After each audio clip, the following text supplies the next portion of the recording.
All over the world, Christian churches are being bombed, primarily by one group. The Islamic camp is bombing churches. But we don't see female presidents or prime ministers holding up crosses in solidarity with the Christians. We don't see the Muslim community holding up crosses and say, we stand with the bombed Christians and we support you. They will never do that. Why? Because Islam does not like Christianity.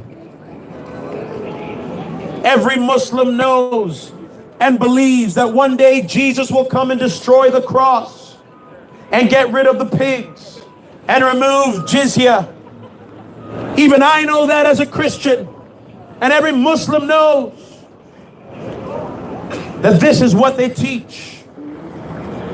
I'm telling you today that not every Muslim is a terrorist. Not every person that espouses Islam is a terrorist. But the religion does not approve, and this is a fact, Islam does not approve of modern day Christianity. You don't have to be a scholar to know that. You can ask any average Muslim whether what I said is true. Now they would tell you we need to embrace Jesus. We believe in Jesus. But they do not believe Jesus died on the cross for their sins. They don't believe he's the Son of God. So it's a different Jesus. It's not the Jesus we believe. Now listen to me.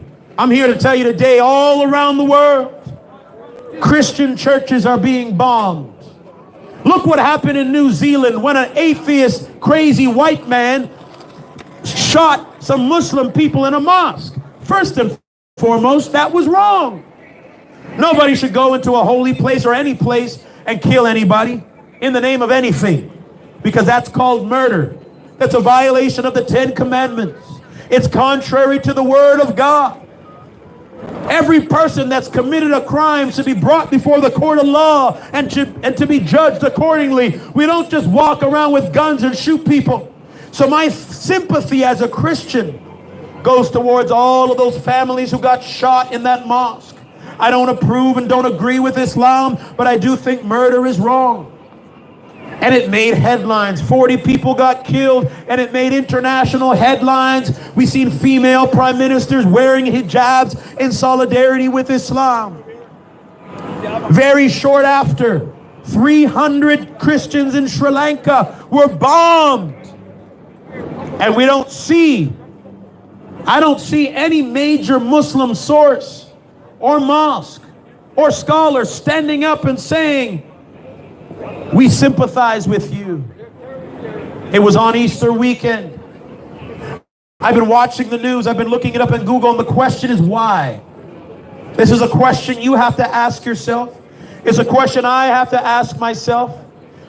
It's very common around the world to see churches bombed. 99% of it by Muslims. All around the world. In Sri Lanka, Christians bombed. In Pakistan, churches are burned almost weekly by Muslims. All around the world, if you're a Christian preaching like me in a Muslim Sharia-led country, I would be imprisoned, killed. My house would probably be stormed. There'd be an uproar. Why? Why is this happening? Because according to the Quran, according to Hadith, the propagation of Islam, the jihad of Islam will continue until everyone confesses the name of the Islamic God and that Prophet Muhammad is their prophet. This is the teaching of Islam. And so while we have two groups, one free information about Islam and free information about Jesus, my question to you is this: who is the one that represents peace? Is it Jesus? Is Jesus truly the King of Peace, the Prince of Peace, the one who offers peace, or is it Islam? And if Islam is the religion of peace, then why are they not standing in solidarity with all the Christians that were bombed? Why aren't they speaking against all the churches that are being burned by Muslims? Because deep down inside, there's some subtle support. Because it's the spreading of Islam. I'm here to tell you something. Whether you like me or not, we're living in the last days. And Jesus foretold of these days. We're in the last days. That people will think that killing Christians is doing God a favor. The only group that I know that thinks it's okay to kill Christians and it's doing God a favor are the Muslims. Buddhists don't have that kind of philosophy. Jews don't have that kind of philosophy. Hindus and Sikhs don't have that philosophy. But the philosophy of Islam teaches this, spreads this. It's within their very own book. It even says very clearly in Surah chapter 9, and I believe Surah chapter 2, that fighting is prescribed unto the Muslim. This is written within the Quran. Now, I'm not here to preach about anything else except Jesus Christ, but I need to warn you and tell you that as a nation, you're going to be judged by the hand of the Lord. Because we have forgotten about God.